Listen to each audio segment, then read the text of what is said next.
All right, guys, we finally caught a break in the weather. It's about 40 degrees today, just warm enough for me to get out here and get the settling cage put on. As you can see, I'm going to go ahead and utilize that again this year. I think it was a lifesaver for me last year, especially with my mistake of not shutting the door behind me and the door opening, and all my young birds basically getting out early in the morning while still dark.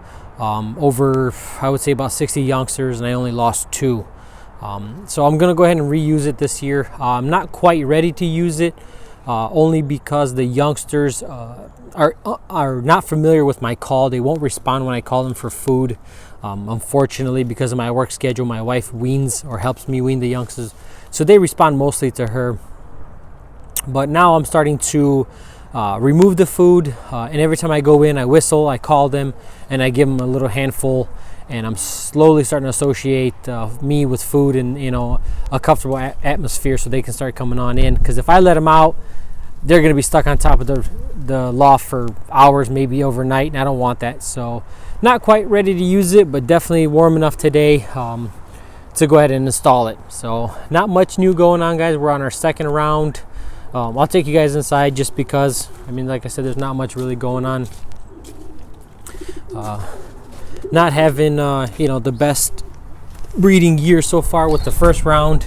A lot of guys I talked to are kind of having the same issues. So like I said, not much going on. I'm just going to go ahead and take you guys on in just to show you guys a quick update on the breeding season. I was able to clean everything out today.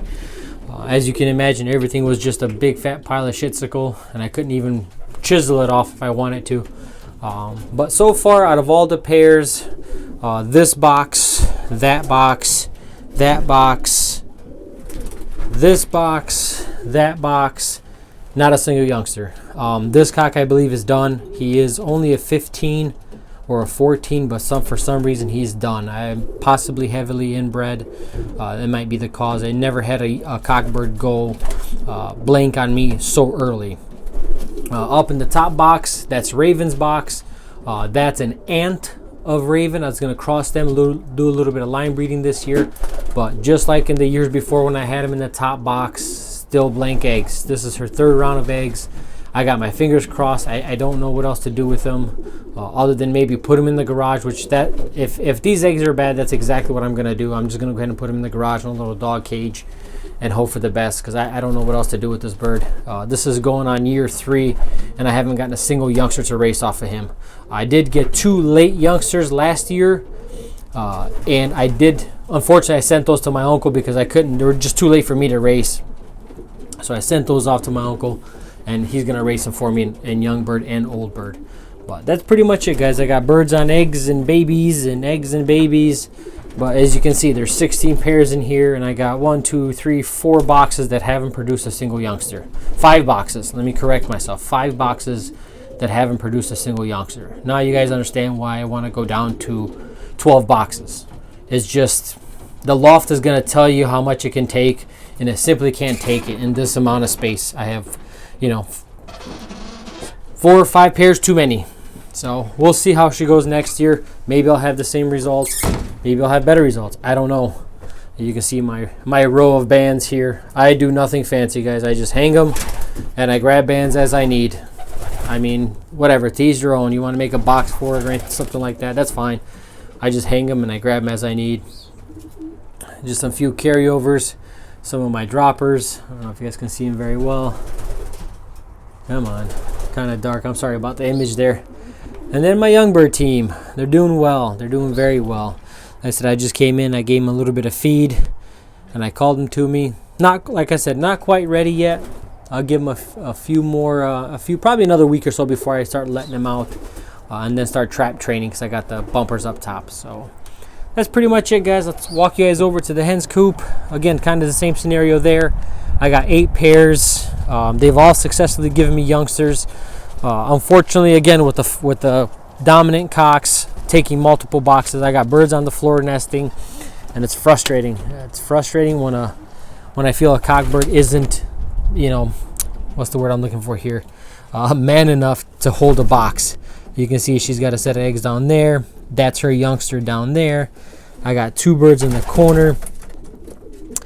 one that's on his second set. I got a baby in that corner, and then I got 4 empty boxes. Now, I don't know if you guys can explain that to me, but I got 4 empty boxes. So nonetheless, we're still doing okay. This was just a carryover. A lot of these birds are my race winners from last year I'm still going to breed something out of, but I was going to primarily use them or as pumpers if I needed to. So we'll see. Like I said, I don't mind getting a few youngsters out of them to race this year to try them out, but they're not my main focus. My focus is going to be on the breeding team. So we'll see how she goes, guys. I'm sorry about the camera image. I'm trying to get it to stabilize here. I don't want to really bother him going in, but unfortunately I have to. Let's see. I do have nice. I wanted to adjust this a little bit because it was kind of in the way. I do have a nice set of youngsters down here. I guess I can show you guys those. Looks like a nice little red youngster, maybe a dark. So I just banded those today. I almost forgot about them, to be honest with you. And you know me, I try to stay on top of everything in terms of banding and keeping notes, but sometimes I miss them, and that's just how it goes. Oh, this double door system doesn't always work great, but I tell you what, it saves you from losing birds. You guys should consider it, especially for a small loft. Always have a double door. And the large loft, I'm not too worried about it because they have to go through 2 doors anyway, the main door, and then each section has its own door. But in the small cage, I mean, day 1 I lost a hen out of here. So just an idea, guys. Like I said, not much else going on.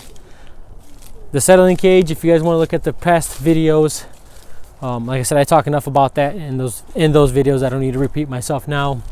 It's been a lifesaver for me.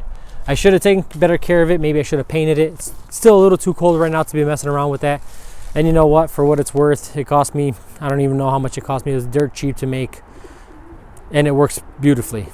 And again, it's, you know, make it, if you can, make it go over the loft. Give them some time on top of the loft so they can see a 360, you know, around the whole loft, so they can see around themselves. It'll help settle them. Like I said, in my experience, has been a lifesaver. Well, guys, we'll see you on the next one.